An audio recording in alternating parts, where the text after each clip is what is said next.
Et bonjour YouTube, on est ensemble pour une nouvelle vidéo. 20 février, on arrive enfin, alors enfin bientôt plutôt, à la fin de ce défi. Vous le voyez, le téléphone est devant moi. C'est donc aujourd'hui que nous allons encore faire une vidéo spécialisée dans le TCG. La vidéo d'hier avec mon deck vous a beaucoup plu. Et donc je me suis dit que pas mal d'entre vous, alors pas forcément tous, il y a peut-être des gens qui vont pas forcément être concernés par cette vidéo, mais pas mal d'entre vous reprennent ou alors commencent aujourd'hui Yu-Gi-Oh! De manière IRL tout simplement, parce que je sais qu'il y a beaucoup de gens qui aujourd'hui sont sur Master Duel, et je me suis dit que faire une vidéo entre guillemets où je vous présente un peu les indispensables pour commencer ou reprendre Yu-Gi-Oh! Ça serait plutôt sympa.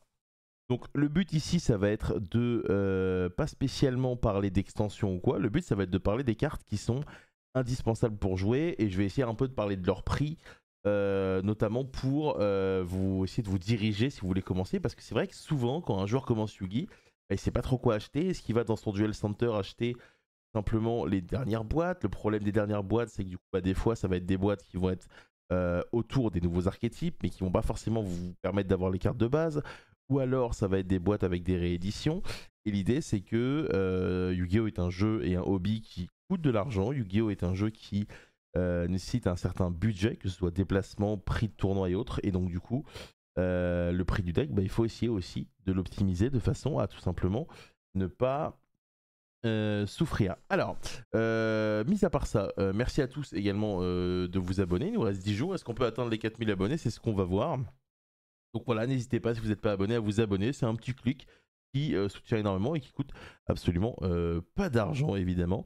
Et pour ceux qui s'intéressent, comme d'habitude, tous les jours sur Twitch à partir de 16 h. Aujourd'hui à 19 h, on aura l'hebdo Yu-Gi-Oh! Numéro 3 où Lucas va revenir. Donc voilà, n'hésitez pas à passer, ça fait toujours plaisir. On est parti. Alors, j'ai séparé les cartes en 4 pôles entre guillemets. Il va y avoir un pôle qui va concerner les hand traps. Vous allez comprendre que c'est des cartes très très importantes et je vais essayer de vous expliquer pourquoi c'est important de les avoir. Il y a un pôle qui va concerner les cartes magie génériques, un pôle qui va concerner l'extra deck et un pôle qui va concerner les cartes de side deck. Selon moi, ces cartes-là sont indispensables à avoir pour jouer. Évidemment, je vais vous expliquer comment les avoir en vous parlant évidemment des raretés minimum, parce que moi vous allez le voir, cette vidéo n'est pas faite pour flex du tout, mais enfin, j'ai toujours été dans le fait d'essayer d'avoir des decks avec des raretés maximum. Alors là où vous avez peut-être une voiture ou une belle maison, moi voilà, j'ai un beau deck. Et finalement, ça me rend très très très content, mesdames et messieurs. Alors, vous avez forcément entendu parler de tout ce qui est hand trap dans le jeu de manière générale, et c'est des cartes qui en général vont être très utiles dans tous vos decks. Donc évidemment là, comme je vous l'ai dit, je ne vais pas vous montrer des decks spécifiques, je vais juste vous montrer des cartes qu'il faut avoir x3, parce que c'est des cartes qui vont tout le temps vous servir. Il y a certaines périodes où elles ne vont pas vous servir pendant des semaines, peut-être des mois, mais c'est très important de les avoir. Alors on commence avec Impermanence. Alors Impermanence, c'est une carte piège évidemment que vous connaissez forcément, qui aujourd'hui a été éditée des tonnes de fois.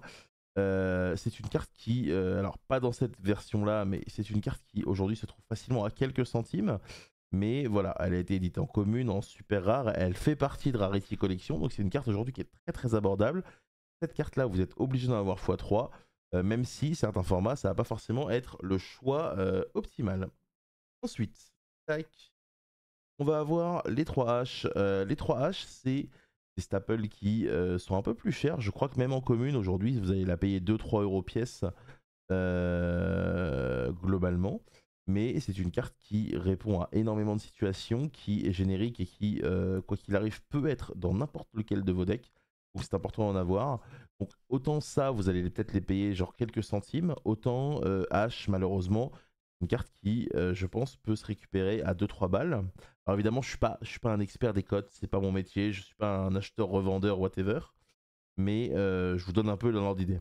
Ensuite, Effect Veiler. Alors Effect Veiler, c'est une très très vieille carte qui annule un effet de monstre. C'est une carte qui est pareil, obligatoire à avoir au cas où. C'est une carte qui aujourd'hui en super, je pense, se récupère à 2 à 5 centimes. Donc clairement, c'est une carte qui est très très abordable. Donc voilà, il faut que vous en ayez 3 dans votre classeur. C'est une carte qui, à tout moment, selon les formats, peut être utilisée. Encore aujourd'hui, elle est utilisée notamment, et c'est un très très bon, c'est une très très bonne carte contre Snake Eyes Pure. Donc c'est une carte qu'on va être amené à revoir dans les main decks. Alors, me jugez pas pour la langue, mais Dimensional Shifter est évidemment une carte que vous devez avoir également. Pareil, une carte qui en rareté minimum vaut quelques centimes. J'en avais récupéré 3 en allemand parce que 3 en allemand valait le prix de 2 en française. C'est une carte qui n'est pas dans tous les decks, c'est une carte qui va très utile contre beaucoup de decks de la méta, puisqu'on a défaussant, quand on n'a pas de carte au cimetière, toutes les cartes seront retirées du jeu pendant 2 tours.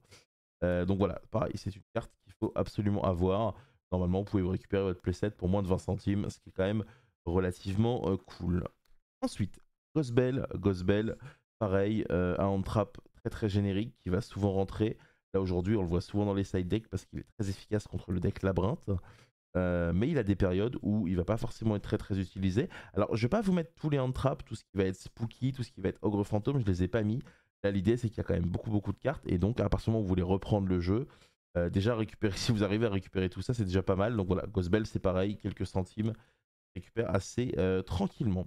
Ensuite, la carte qui fait beaucoup débat actuellement dans le jeu, Hurluberlu et Oiseau de verrouillage, vous n'êtes pas obligé de la main deck, mais très souvent vous allez voir que les joueurs l'ont en side. Pareil, une carte qui est très abordable, qui pense au maximum. Alors, je vais pas vous dire de conneries, il y a peut-être un monde où c'est 1 € ça, mais je suis pas sûr. Mais il y a eu tellement de prints que je pense que, surtout qu'en plus elle a été confirmée dans Rarity Collection 2, une carte assez facile à récupérer, qui existe en commune, en super. Je crois qu'elle existe également en ultimate, mais vu qu'elle sort dans Rarity, en gros, moi je la récupérerai en Quarter Century.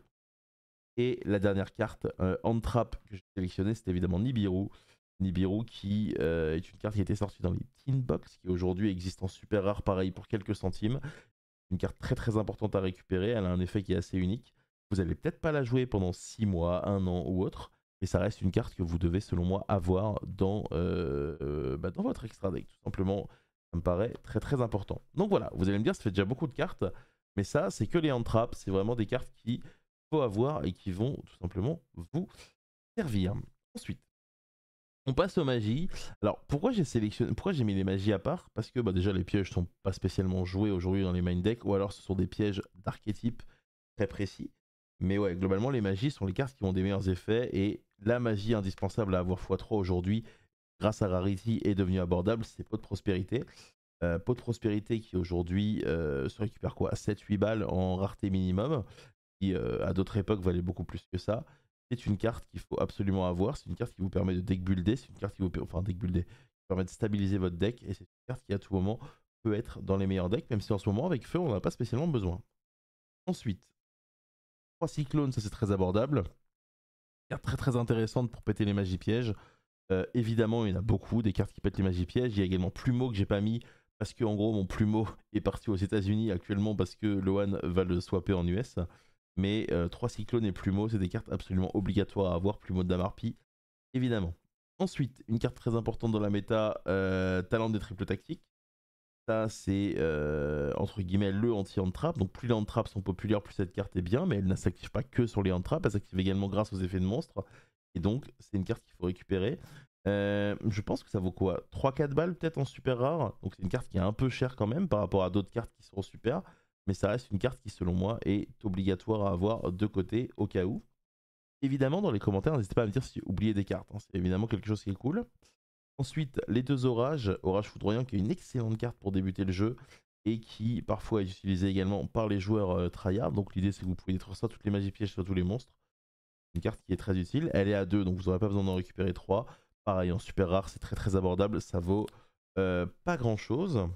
Ensuite, alors ça j'en ai que 2, mais c'est parce que en gros j'ai que 2 comme ça, mais j'en ai en super qui traînent. Serviteur de Nadir, c'est une carte qui n'est pas forcément très populaire, mais qui est souvent un starter dans pas mal de stratégies. Donc c'est une carte qui est vraiment excellente et qu'il faut avoir de côté. En super, vous allez la récupérer peut-être pour 10 centimes les 3.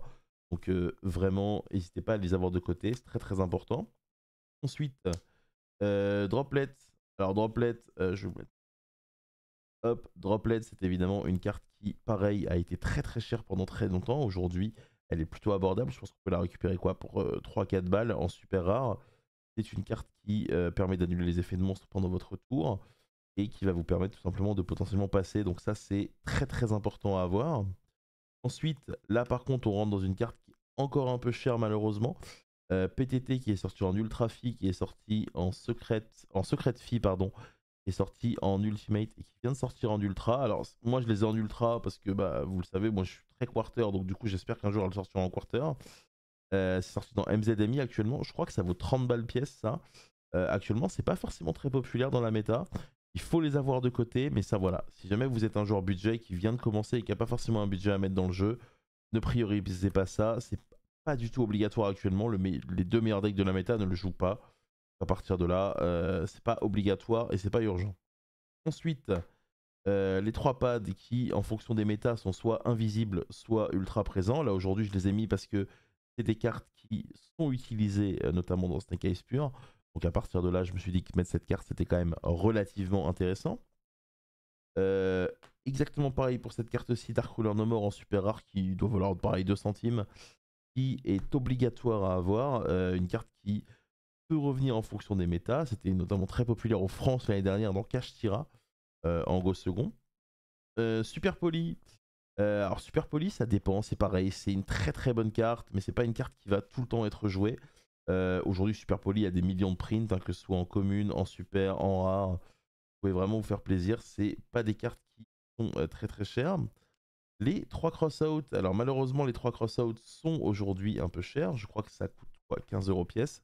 Mais on l'a vu, notamment ce week-end avec l'UDS. C'est une carte qui est très populaire actuellement dans Feu, parce que ça compte entre guillemets ce que votre adversaire joue, sans avoir le petit côté call-by qui fait que vous ne pourrez pas vous en servir.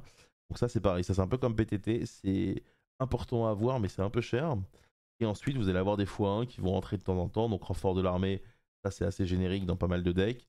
Le changement de cœur qui peut tout simplement être utilisé en side de temps en temps, et évidemment l'appelé par la tombe qui est une excellente carte. Et pareil, les 3 cartes que je viens de présenter, c'est des cartes qui valent absolument rien en rareté minimum, mais qui sont tout simplement importantes. Comme quoi, c'est pas parce que la carte vaut 2 centimes qu'elle ne vaut rien. Ensuite, on va parler de l'extra deck. Alors, l'extra deck, il va manquer des cartes, je pense, mais l'idée, c'est que j'ai essayé de vraiment vous sélectionner les ultra importants. Parce que bah, c'est des cartes que vous allez retrouver dans pas mal de decks. Et c'est des cartes qui, si vous les achetez, vont peut-être vous servir dans 1, 2, 3, 4 decks. Et donc, ça vaut le coup.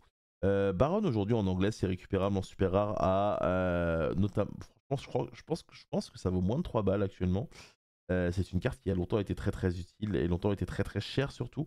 Une synchrodis qui peut tout simplement negate une carte adverse, c'est tout simplement excellent. Zeus, si vous avez des Xyz dans votre deck, c'est indispensable. Ça vient de sortir dans le deck de démarrage pour 2 joueurs, donc je sais pas du tout ce que ça vaut en rareté minimum. Là, comme ça, au pif, je dirais que ça va valoir quoi, 10 balles. Bon, c'est une carte qui détruit tout sur le terrain, qui est vraiment excellente. Et à partir du moment où on a accès à cette carte, il faut la récupérer. C'est important. Deuxième X6 que c'est le Typhon. Le Typhon est un peu plus cher, je crois que ça doit valoir 30 balles. Le fait de pouvoir le superposer sur n'importe quel monstre si l'adversaire a fait 2 invocations depuis l'extra deck, c'est très très fort. Le fait qu'il bounce aussi est très important. Et c'est une carte de Hagov qu'il faut absolument avoir. Et ensuite, on va passer sur tout ce qui est lien. Donc, lien Kuribo, c'est la lien 1 la plus utilisée, je dirais. Je crois qu'à la base, c'est dans un deck, mais je suis pas sûr. Mais de mémoire, ça n'a pas énormément de print, donc c'est à moins que ça coûte quand même un peu cher, ça, genre 5 balles. Ensuite, le Phoenix, ça vaut pas grand chose, mais l'idée c'est que c'est assez générique et ça peut gérer une MP, donc on prend en lien 2.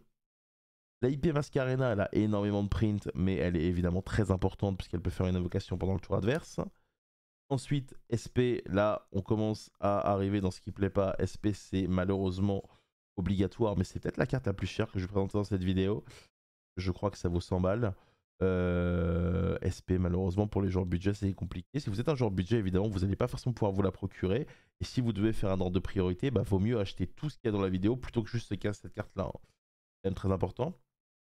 Ensuite, là, je crois qu'on a les 2 charmeuses. Voilà, les 2 charmeuses, c'est vraiment très très important. Ça vous permet de link up, ça vous permet de prendre des cartes de cimetière adverse. Ça ne vaut absolument rien. Alors celle-là, je crois qu'elle monte un peu. Je crois qu'elle doit être à 2-3 balles. Ça en commune dans le deck de Fire King. Du coup, c'est pour quelques centimes. Appaloosa qui va être réédité en Rarity 02 dans cette art-là d'ailleurs. Je ne sais pas exactement ce que ça vaut actuellement, mais c'est une lien 4 générique très intéressante pour annuler les effets de monstres. Ensuite, la deuxième SP, mais bon. Access Code. Access Code va être réédité également dans Rarity 2. Là actuellement ça va encore très très cher. Je crois que c'est genre 25-30 €. Mais c'est une carte qui est également intéressante. Vous la jouerez peut-être pas dans tous vos decks. Actuellement dans Feu, tout le monde ne la joue pas. mais c'est une carte obligatoire. Et en dernier, j'ai mis Selene parce qu'en Rarity, ça vaut littéralement quelques centimes en rareté minimum. Donc ça peut évidemment toujours servir, elle est souvent associée à Access Code. Voilà, on a fait le tour des cartes qui vont dans le main deck. Il va nous rester une dernière partie de cartes, ça va être les cartes qui vont souvent être utilisées en side deck. Votre side deck c'est important, mais vous verrez que souvent les mêmes cartes ressortent. Du coup, j'ai sorti tout ce qui est bestial. Les bestiales, ça répond très très bien dès qu'il y a un deck Dark ou Light qui est joué. Donc il faut en profiter et il faut les récupérer. Je n'ai pas du tout conscience de ce que ça vaut actuellement. Que c'est des cartes qui ont eu des variations de prix assez violentes. Mais Druisworm et Magnamut, qui évidemment malheureusement est à 1, sont des cartes qu'il faut essayer d'avoir absolument. Ensuite, Golem de Lave. Golem de Lave, c'est très facile à avoir en rareté minimum, hein, ça doit valoir quelques centimes également. Mais c'est des cartes qui sont parfois jouées pour gérer le board adverse. Des fois, si on a encore plus peur du board adverse, on peut aussi jouer la couille de rat. La couille de rat, c'est pareil, en super, ça vaut pas grand chose, mais c'est une carte qui faut que vous l'ayez dans votre réserve de façon à pouvoir jouer. Est-ce que ce sera joué dans tous les side decks? Non, mais c'est une option qui n'est pas à négliger. Alors ça, c'est un truc que j'ai mis de côté quand même, parce qu'on sait jamais. Prison du dragon de glace, ça vous permet de prendre un monstre dans le cimetière adverse et de bannir 2 monstres sur le terrain du même attribut, enfin un chez vous et un monstre chez l'adversaire du même attribut. Pareil, une carte qui vaut quelques centimes en rareté minimum, mais qui peut être utile. Ensuite, Lancea. Lancea, c'est pareil, c'est pas une carte qui va tout le temps être jouée, mais c'est une carte qui existe en side. Pareil, vous pouvez la récupérer pour quelques centimes. Barrière Dim, ça va être utilisé s'il y a des decks qui notamment jouent des fusions, jouent des synchros ou des Xyz. C'est une carte qui vraiment est très très polyvalente, qui était très populaire il y a 2 ans et qui parfois fait ses retours. Donc pareil, quelques centimes en super rare. Evenly Match, j'ai un doute sur moi que ce soit un peu plus que quelques centimes. Mais pareil, c'est une carte qui est très populaire en side deck. Et donc il faut que vous en récupériez 3. C'est facilement récupérable. Et la terrible Parfum Anti-Magie qui évidemment est très efficace quand on go first et qui gêne énormément l'adversaire. Ça de mémoire, ça existe en Mama récemment, en ultra rare je crois. Et c'est pas très cher non plus. Mais globalement, comme dit, à part SP et peut-être aller PTT dans la vidéo, je vous ai pas montré de cartes qui normalement valent extrêmement cher. Et donc voilà globalement quelles sont selon moi les cartes indispensables.